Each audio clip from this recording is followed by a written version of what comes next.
Qui a donc soutenu la foi des apôtres, au moment même où la peur les paralysait dans l'ombre du cénacle, en ces jours terribles qui ont suivi l'ascension du Seigneur, quand les disciples se sentaient soudainement orphelins, perdus dans un monde qui semblait les rejeter, une présence maternelle maintenait allumée, envers et contre tout, la flamme vacillante de l'espérance. C'était elle, la très sainte Vierge Marie, la mère de Jésus, elle, qui était restée debout, imperturbable au pied de la croix quand tous les autres avaient fui. Elle demeurait maintenant au centre de cette communauté en prière, préparant chaque cœur, chaque âme, à recevoir le don suprême que le Christ avait promis. Le mystère de la Pentecôte, mes frères, ne peut être pleinement saisi si l'on ne contemple pas le rôle crucial de la Vierge Marie dans cet événement fondateur. Marie n'était pas une simple spectatrice passive.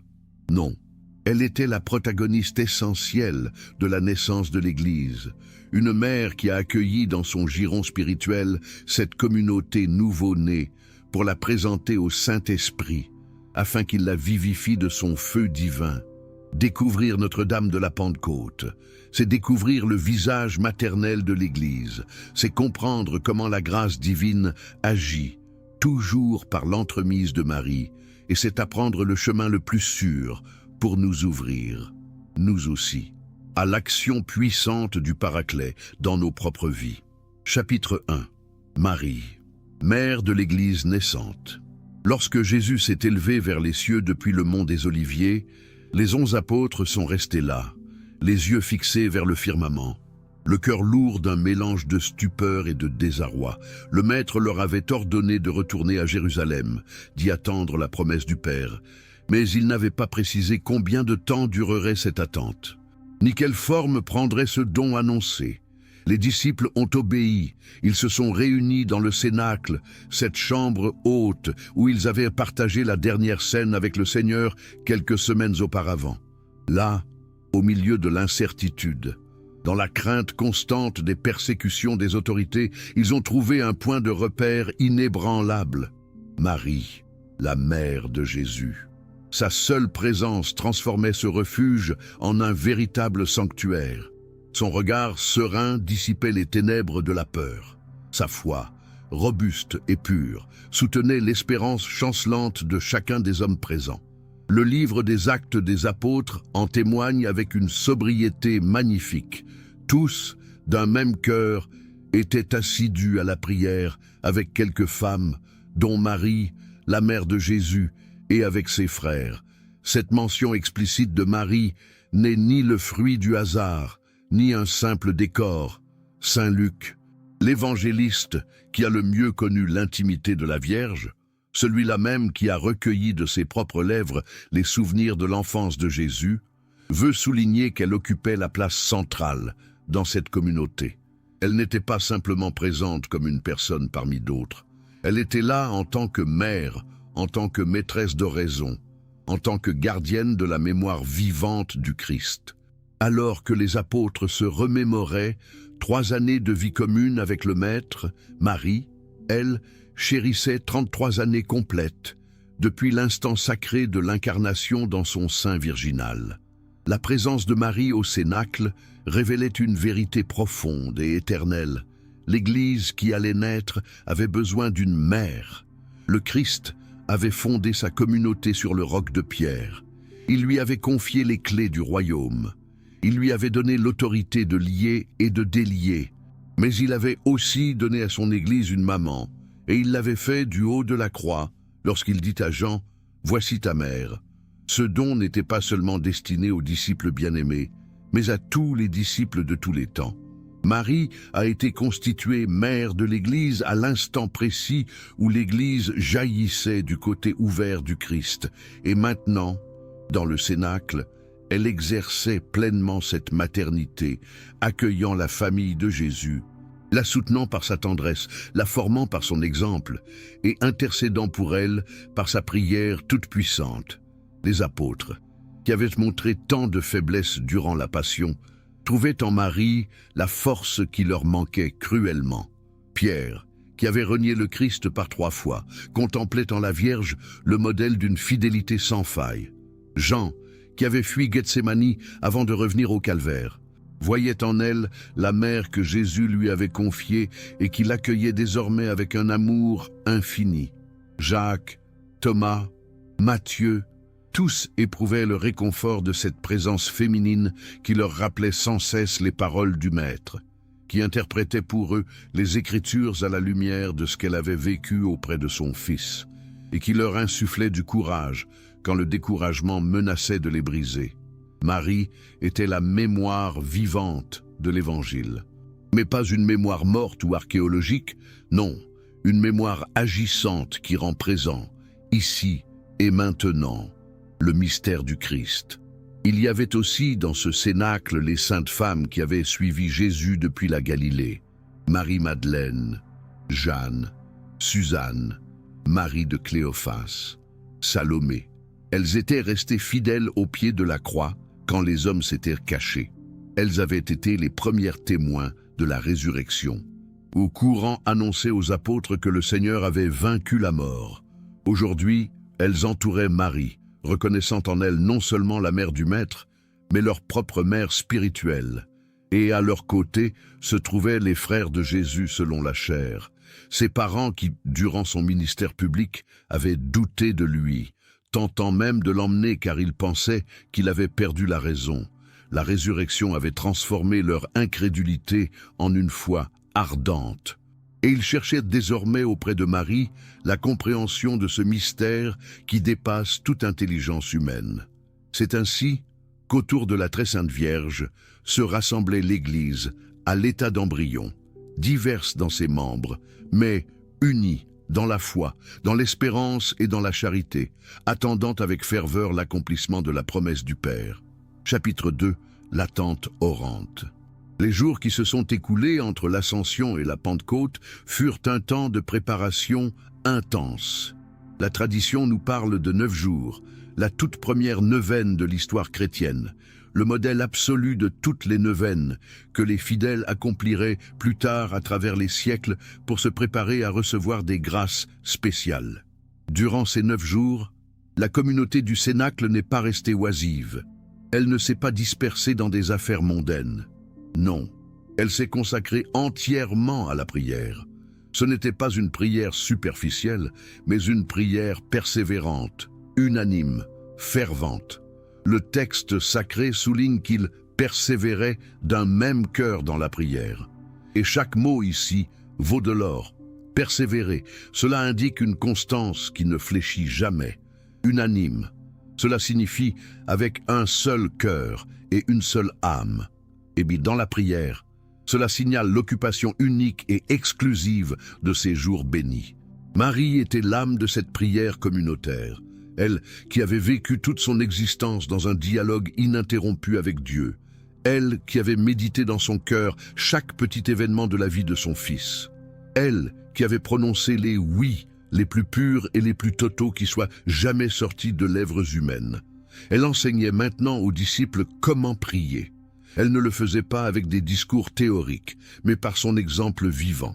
Les apôtres la voyaient demeurer ainsi, pendant des heures entières, immobile, les mains jointes, les yeux clos, plongée dans une contemplation d'une profondeur abyssale.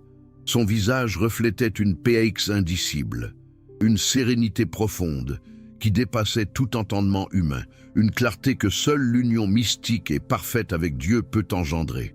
Parfois, les apôtres la voyaient esquisser un léger sourire, le sourire de celle qui converse avec un ami intime, avec l'époux de son âme. À d'autres moments, des larmes silencieuses coulaient sur ses joues, des larmes qui n'étaient point de tristesse, mais le fruit d'un amour ardent, un amour qui brûlait sans consumeur. L'oraison au Cénacle embrassait toutes les dimensions de la prière chrétienne. Il récitait les psaumes, ces chants sacrés que Jésus lui-même avait priés et qui prenaient désormais un sens nouveau, vibrant à la lumière de sa passion et de sa résurrection glorieuse. Il méditait les paroles des prophètes, découvrant avec un émerveillement sacré comment chaque promesse ancienne s'était accomplie en Christ. Ensemble, ils se remémoraient les enseignements du Maître, gravant dans leur cœur ses promesses concernant le Paraclet, celui qui viendrait leur enseigner toute vérité et raviver en eux la mémoire de ses paroles. Et par-dessus tout, ils suppliaient le Père avec instance, d'une seule voix, d'un seul cœur. Ils demandaient le don promis, implorant de ne pas rester orphelins, réclamant d'être revêtus de la force d'en haut pour devenir les témoins du ressuscité jusqu'aux extrémités de la terre. Dans cette supplique, la très sainte Vierge Marie guidait l'Assemblée avec l'autorité souveraine que lui conférait sa maternité divine, si elle avait obtenu du Père le don suprême de son propre Fils. Comment ne pourrait-elle pas obtenir aujourd'hui le don de l'Esprit Saint pour ses enfants d'adoption? Mais la prière n'était pas faite que de mots. Elle était aussi un silence adorant, une attente confiante, une disposition humble du cœur, prête à tout recevoir. Marie enseignait aux disciples que l'oraison véritable exige un dépouillement total de soi-même, un abandon des plans personnels, une ouverture absolue à la volonté divine. Tout comme elle l'avait proclamé lors de l'Annonciation. « Voici la servante du Seigneur, qu'il me soit fait selon ta parole. » Toute la communauté devait désormais revêtir cette attitude de disponibilité radicale. Il ne s'agissait pas de forcer la main de Dieu par des prières insistantes, comme on exigerait un dû, mais de préparer le sanctuaire intérieur pour accueillir le don gratuit. Marie savait, par sa propre expérience mystique, que Dieu ne se donne pas aux orgueilleux, mais aux humbles. Il ne remplit pas ceux qui sont pleins d'eux-mêmes, mais ceux qui se reconnaissent vides et assoiffés de sa présence. Durant ces 9 jours de retraite sacrée, l'unité de l'Église se forgea dans le feu de la charité. Des hommes aux tempéraments si divers, aux histoires si contrastées, apprenaient à ne former qu'un seul corps en Christ.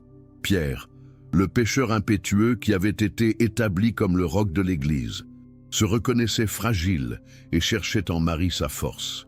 Jean, le disciple bien-aimé qui avait reposé sa tête sur le cœur du Maître, trouvait auprès de la Mère une profondeur nouvelle à l'amour qu'il avait reçu.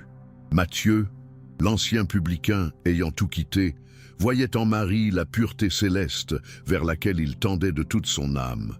Jacques et Jean, les fils du tonnerre qui autrefois voulaient invoquer le feu du ciel, apprenaient de la Vierge la douceur et la patience. Et Thomas, celui qui avait douté jusqu'à toucher les plaies du Seigneur, trouvait dans la foi inébranlable de Marie l'antidote puissant à ses hésitations. Autour de la mère, les apôtres devenaient véritablement des frères, surmontant les rivalités pour devenir le sacrement visible de l'unité divine. Chapitre 3.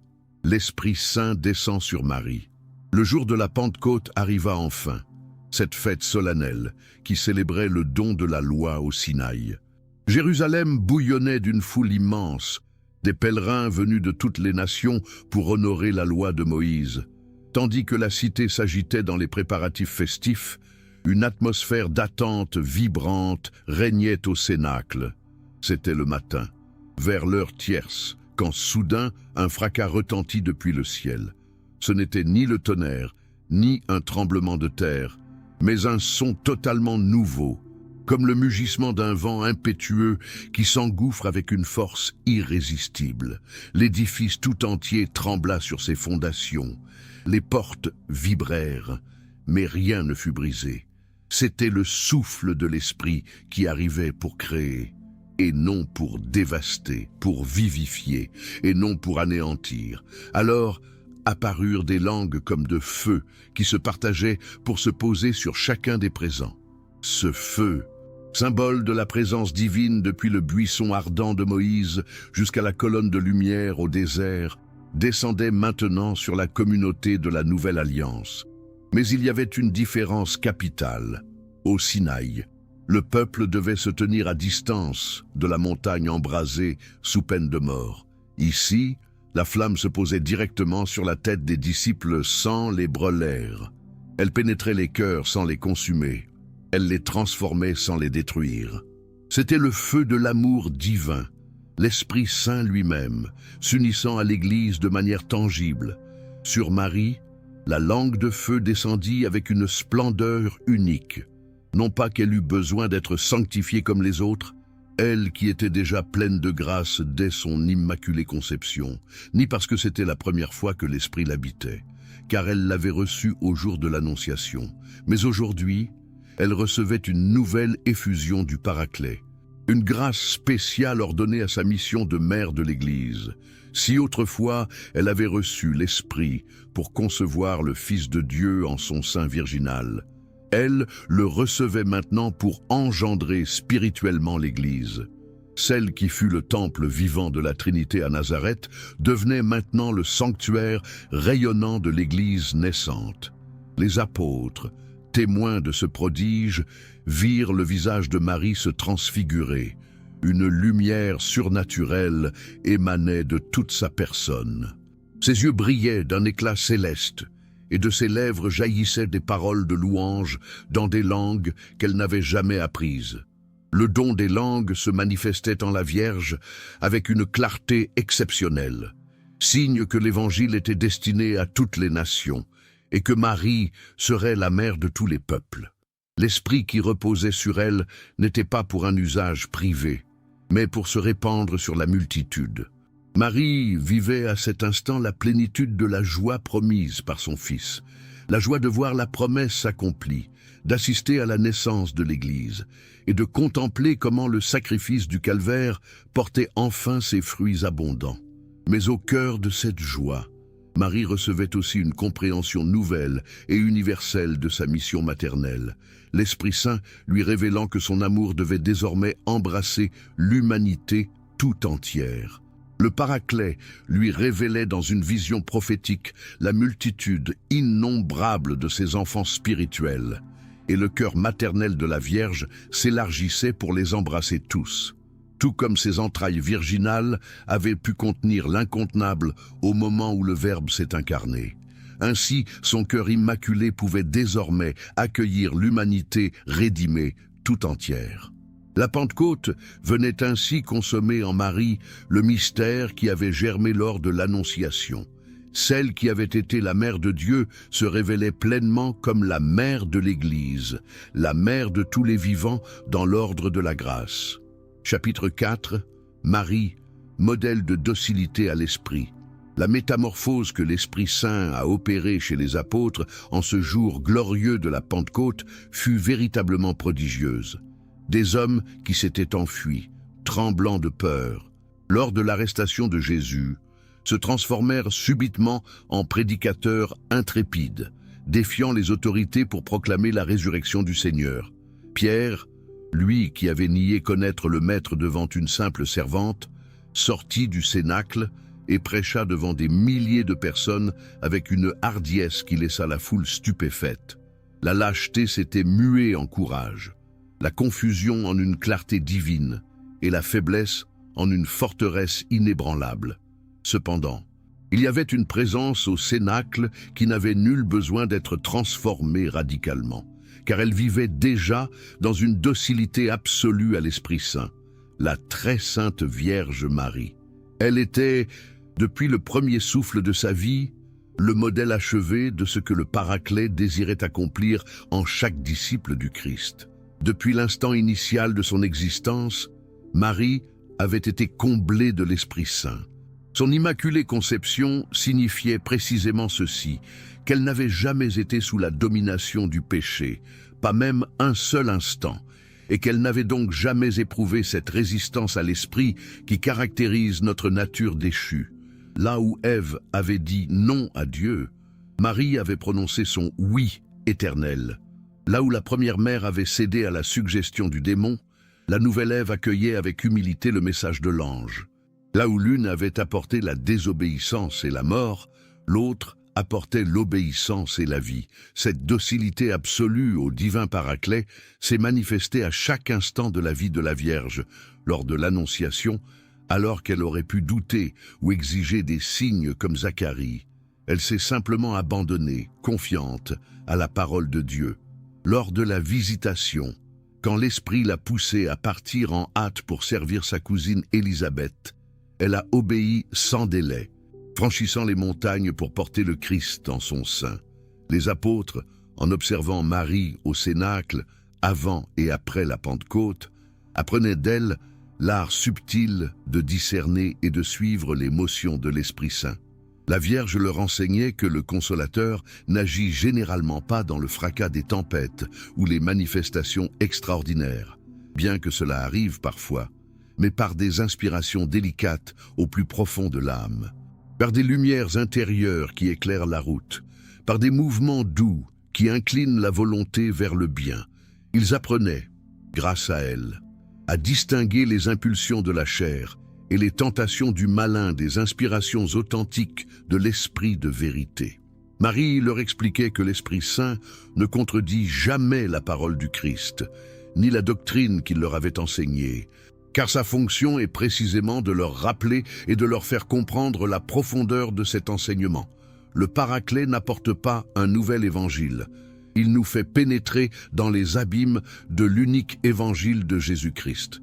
Cette docilité que Marie incarnait n'était nullement une passivité, ni une absence de liberté. Au contraire, elle était l'exercice suprême de la liberté humaine, qui atteint sa plénitude lorsqu'elle choisit librement de se conformer à la volonté divine. Marie réfléchissait, elle discernait, elle posait des questions lorsque le mystère dépassait l'entendement, comme lorsqu'elle demanda « Comment cela se fera-t-il, puisque je ne connais point d'homme ?» Mais une fois la volonté de Dieu éclaircie, elle se donnait sans réserve ni condition. Cette alliance d'intelligence active et d'obéissance prompte était l'équilibre parfait que les apôtres devaient imiter. Il ne s'agissait pas d'annuler la raison, mais de mettre toute l'intelligence, toute la volonté et toutes les facultés humaines au service de ce que l'Esprit inspirait. Marie leur enseignait à prier avant de décider, à consulter la communauté lorsque c'était nécessaire, à chercher confirmation dans les Écritures, puis à agir avec une détermination inébranlable une fois la volonté divine discernée. Dans les jours qui suivirent la Pentecôte, alors que les apostoles commençaient leur mission évangélisatrice, Marie demeurait pour eux une école permanente. Quand Pierre hésitait à prêcher aux païens, Marie lui rappelait que l'Esprit ne fait pas de distinction entre les personnes et que le salut est destiné à tous les peuples. Lorsque des tensions surgissaient dans la communauté primitive, sa présence pacificatrice aidait à trouver la solution que l'Esprit suggérait. Elle aidait à comprendre que le Christ avait inauguré une nouvelle alliance, où la circoncision de la chair cédait la place à la circoncision du cœur. Ainsi, dans le silence, mais avec une efficacité redoutable, la Vierge exerçait sa maternité en apprenant à l'Église naissante à se laisser guider par le Paraclet. Chapitre 5. La mère qui fortifie la foi vacillante. Les premiers jours de l'Église furent un temps de gloire, mais aussi un temps de dures épreuves. La prédication de Pierre avait converti 3000 personnes en un seul jour. Une joie sainte inondait les croyants qui partagèrent leurs biens, rompaient le pain dans les maisons et louaient Dieu avec simplicité. Il semblait que le royaume de Dieu s'établissait déjà pleinement sur la terre. Mais les difficultés ne tardèrent pas à surgir. Les autorités, celles-là même qui avaient condamné Jésus, ne toléraient pas que l'on prêche en son nom. Les menaces, les arrestations et les flagellations devinrent le pain quotidien des disciples. Dans ces moments de tribulation, Marie se révélait être la mère qui fortifie la foi vacillante. Lorsque Pierre et Jean furent arrêtés pour la première fois et traînés devant le Sanhédrin, la communauté entière se réunit pour supplier le ciel. Marie était là, au milieu d'eux, soutenant par sa présence souveraine l'espérance de tous ses enfants. Sa foi inébranlable était l'encre sacrée. Cette force mystérieuse qui empêchait le vaisseau de l'Église de sombrer dans la tempête la plus sombre. Elle, qui était restée debout, droite comme un cyprès au pied de la croix quand tout semblait perdu, elle savait que les persécutions n'avaient aucun pouvoir pour détruire l'œuvre du Dieu vivant.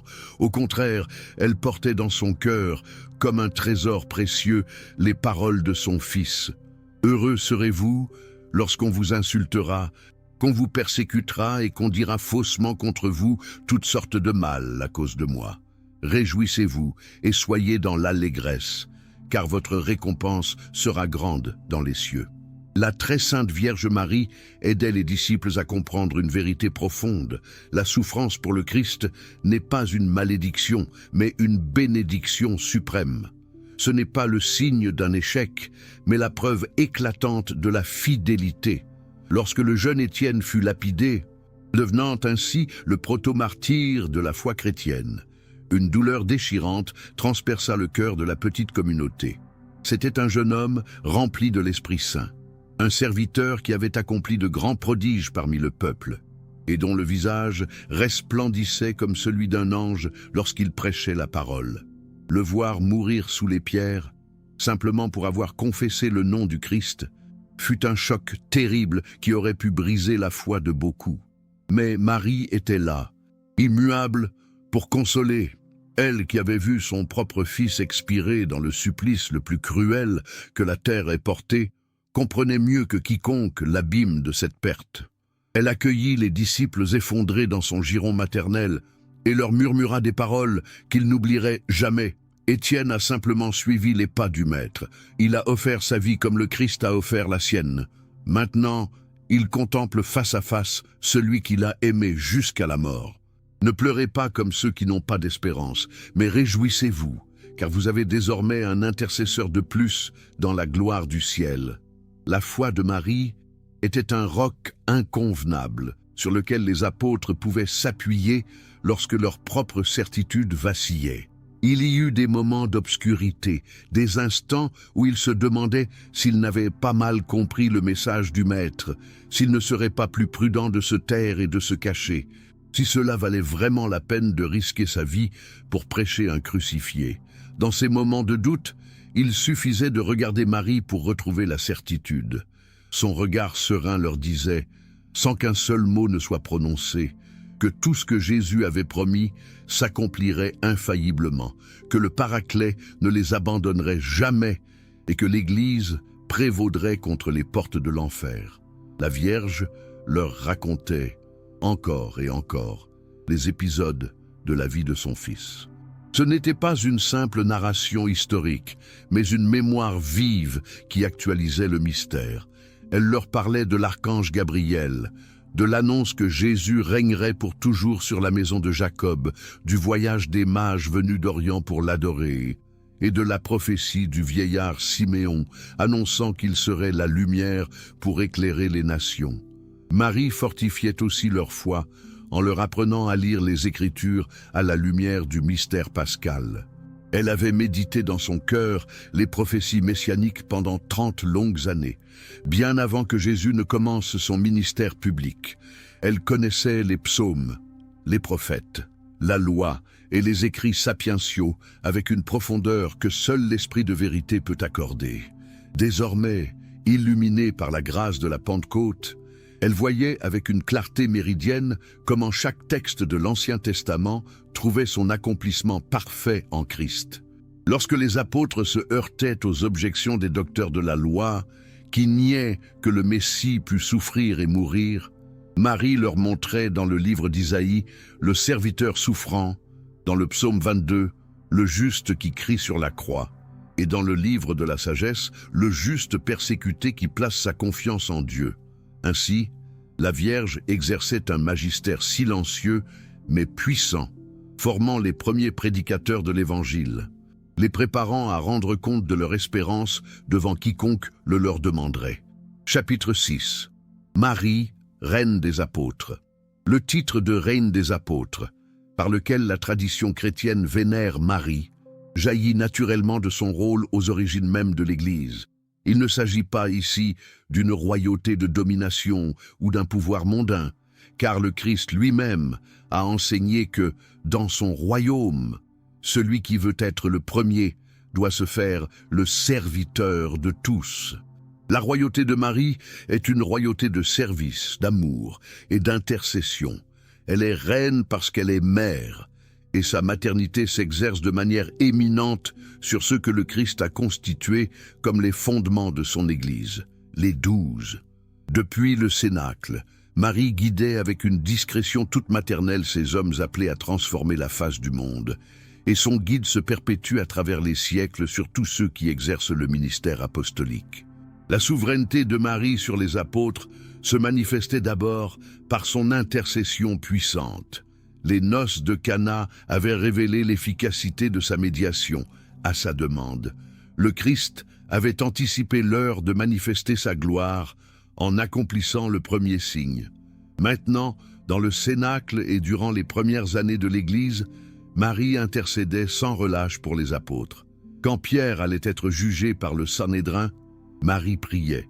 Quand Paul entreprenait un voyage missionnaire périlleux aux confins du monde, Marie suppliait pour sa protection. Quand surgissaient des tensions qui menaçaient l'unité sacrée de l'Église, Marie implorait la lumière de l'Esprit Saint. Les pères de l'Église, en méditant sur ce mystère, ont compris qu'aucune grâce n'atteint l'Église sans passer par les mains de Marie, qu'elle est le canal béni par lequel coulent toutes les bénédictions célestes. Marie était également reine des apôtres par son enseignement. Bien qu'elle ne prêchât pas dans les synagogues ni sur les places publiques, comme le faisaient Pierre et Paul, son magistère caché formait le cœur des prédicateurs. Lorsque les apôtres avaient besoin de connaître les détails de l'enfance et de la vie cachée de Jésus, ils se tournaient vers Marie. Elle seule pouvait raconter l'Annonciation, la naissance dans l'humilité de Bethléem, l'adoration des bergers et des mages, la présentation au temple, la fuite égyptienne et les années silencieuses de Nazareth. Sans les récits de Marie, conservés fidèlement par l'évangéliste Luc, l'Église ignorerait les mystères de l'enfance du Christ. Mais au-delà des faits, Marie transmettait l'interprétation profonde de ces événements. Elle leur expliquait comment chaque détail de la vie du Sauveur accomplissait les promesses antiques et comment, dans chaque geste de Jésus, se révélait son identité de Fils de Dieu fait homme. Enfin, la royauté de Marie s'étendait sur tous les successeurs des apôtres, génération après génération, les évêques, les prêtres et les diacres qui poursuivaient la mission d'évangélisation trouvaient en la Vierge leur modèle et leur protectrice. Les grands missionnaires de l'histoire chrétienne, de saint Patrice qui évangélisa l'Irlande jusqu'à saint François d'Isavier qui porta l'évangile jusqu'aux terres d'Orient. Des moines qui bâtirent l'Europe chrétienne jusqu'aux martyrs qui arrosèrent de leur sang des terres lointaines.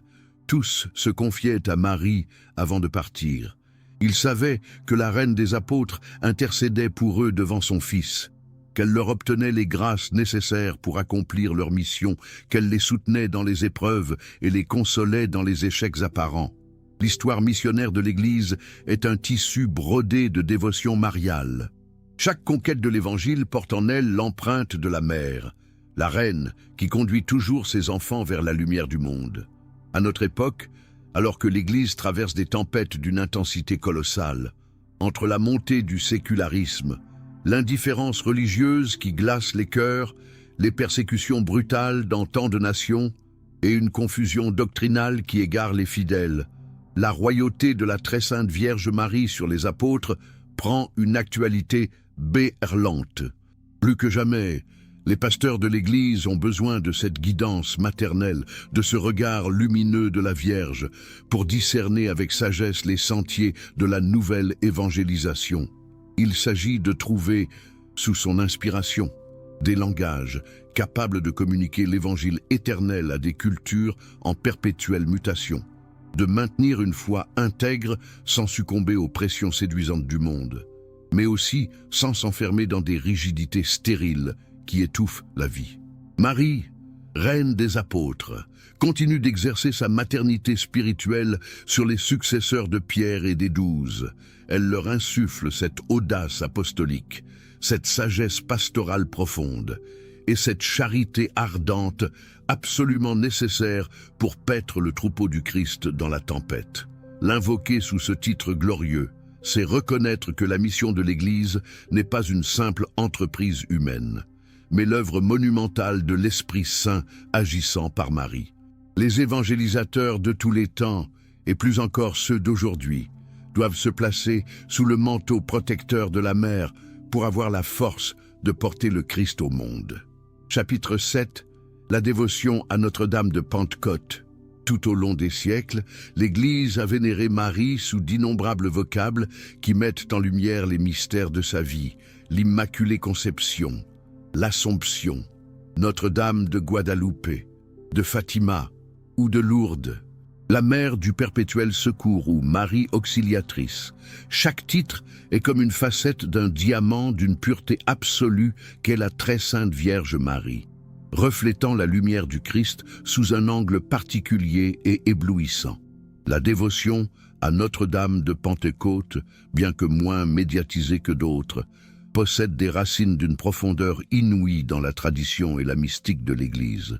Elle jaillit de la contemplation de cette scène fondatrice décrite dans les Actes des Apôtres, où Marie apparaît au centre vibrant de la communauté en prière, attendant dans le silence sacré la venue du Paraclet. Les pères de l'Église, particulièrement les grands mystiques d'Orient, ont médité avec ferveur sur ce rôle de Marie à la Pentecôte. Saint Jean Chrysostome prêchait avec force que, tout comme Marie avait conçu le Fils de Dieu par l'opération de l'Esprit Saint, l'Église conçoit aujourd'hui spirituellement les enfants de Dieu par ce même esprit, dans le sacrement du baptême. Saint Éphrem le Syrien, dans ses hymnes mariales d'une beauté céleste, chantait Marie comme le thalame nuptial, le lieu sacré où l'Esprit a uni l'humanité à la divinité. Saint Germain de Constantinople l'appelait avec audace le laboratoire de l'Esprit Saint, le sanctuaire où le Paraclet accomplit ses œuvres les plus admirables. Cette intuition patristique, révélant que Marie et l'Esprit Saint sont mystérieusement et indissociablement unis dans l'histoire du salut, constitue le socle théologique de la dévotion à Notre-Dame de Pentecôte. Au Moyen Âge, les ordres religieux ont fait fleurir cette dévotion. Les cisterciens, héritiers de Saint Bernard, que l'on nommait le chantre de Marie, liaient la présence de la Vierge au Cénacle à sa maternité spirituelle universelle sur chaque baptisé. Les dominicains, l'ordre des prêcheurs, reconnaissaient en Marie la reine des apôtres qui inspirait leur mission aux quatre coins du monde. Les jésuites, suivant l'impulsion de saint Ignace de Loyola, pratiquaient des exercices spirituels où l'on contemplait longuement Marie au Cénacle, se disposant avec elle à recevoir le souffle de Dieu. Chaque famille religieuse apportait ses propres nuances à cette dévotion commune, l'enrichissant de 1000 couleurs spirituelles.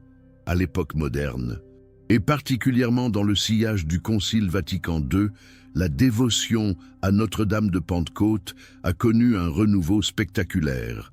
Le mouvement du renouveau charismatique, né à la fin des années 60, a redécouvert l'actualité permanente de la Pentecôte et le rôle crucial de Marie dans l'effusion de l'Esprit. Partout dans le monde, des milliers de groupes de prière ont commencé à réciter des neuvaines à Notre-Dame de Pentecôte, suppliant la Vierge d'intercéder pour obtenir une nouvelle Pentecôte d'amour. Cette pratique, simple mais d'une efficacité redoutable, a conduit d'innombrables fidèles vers une transformation radicale de leur vie, vers des guérisons intérieures et des conversions profondes. Les témoignages abondent. Ceux qui se sont consacrés à Notre-Dame de Pentecôte ont vu leur existence transfigurée par une action qui dépasse les forces humaines, la liturgie de l'Église elle-même. Surtout lors de la solennité de la Pentecôte et de son octave, offre des moments privilégiés pour honorer Marie sous ce vocable. De nombreuses paroisses organisent des neuvaines qui imitent celles du premier Cénacle, se réunissant pendant 9 jours pour prier avec Marie. L'iconographie chrétienne, quant à elle, nous montre presque toujours la Vierge au centre géométrique et spirituel du Cénacle, entourée des apôtres, avec les langues de feu descendant sur chacun. Cette image est devenue le symbole puissant de l'Église orante qui attend sa propre rénovation. Contempler cette image, c'est entrer spirituellement dans le Cénacle, c'est s'asseoir aux côtés de Marie et ouvrir son âme au Paraclet qui veut descendre aujourd'hui, avec la même puissance qu'il y a 2000 ans. Chapitre 8. Prière à Notre-Dame de Pentecôte. Ô Marie, Mère de l'Église et Reine des apôtres, toi qui étais présente au Cénacle quand l'Esprit Saint descendit en langue de feu sur la petite communauté en oraison, Tourne vers moi ton regard maternel et plein de tendresse. Toi qui as conçu le Christ par l'opération de l'Esprit Saint, obtiens-moi la grâce d'une docilité absolue à l'action du Paraclet dans ma vie de chaque jour. Enseigne-moi à prier comme tu priais au Cénacle, avec une persévérance héroïque, une foi inébranlable et un amour qui attend tout de la bonté de Dieu. Mère très aimante, toi qui as soutenu l'espérance des apôtres alors que la peur les paralysait et que les portes étaient closes, viens fortifier ma foi vacillante. Combien de fois, hélas, je laisse les difficultés de la vie, les tentations et les épreuves de ce monde affaiblir ma confiance en mon Seigneur. Toi qui n'as jamais douté des promesses divines, pas même quand ton Fils unique reposait sans vie entre tes bras au pied de la croix. Obtiens-moi cette foi robuste, cette foi qui traverse les ténèbres les plus épaisses, sans perdre la certitude que la lumière triomphera à la fin. Notre-Dame de Pentecôte, modèle parfait d'abandon à l'Esprit Saint, délivre-moi de cette dureté de cœur qui résiste trop souvent aux inspirations divines. Apprends-moi à discerner les murmures du Paraclet, à distinguer sa voix douce du tumulte assourdissant du monde et de mes propres passions désordonnées. Rends mon âme semblable à la tienne, toi qui as su dire « fiat », qu'il me soit fait selon ta parole, sans poser aucune condition, sans aucune réserve. Que ma vie tout entière devienne un oui continuel et joyeux au dessein de Dieu sur moi, pour sa gloire et pour le salut du monde. Amen. Ô Mère, obtiens-moi les 7 dons de l'Esprit Saint, la sagesse pour discerner ce qui est vraiment important, l'intelligence pour pénétrer les mystères de la foi, le conseil pour savoir quoi faire selon la volonté divine, la force pour persévérer dans le bien, la science pour user des créatures sans m'y attacher, la piété pour aimer Dieu comme Père et tous les hommes comme frères, et la crainte de Dieu pour fuir le péché par amour et non par peur. Vierge très sainte, étoile de l'évangélisation, aide-moi à devenir un témoin courageux du Christ dans ce monde qui s'égare. Infuse en mon âme la hardiesse de Pierre, la sagesse rayonnante de Paul, et ce zèle missionnaire ardent qui brûlait dans le cœur des premiers disciples. Que ma vie tout entière soit une proclamation vivante du Seigneur, non seulement par mes paroles, mais par le témoignage cohérent d'une foi vécue dans chaque acte du quotidien.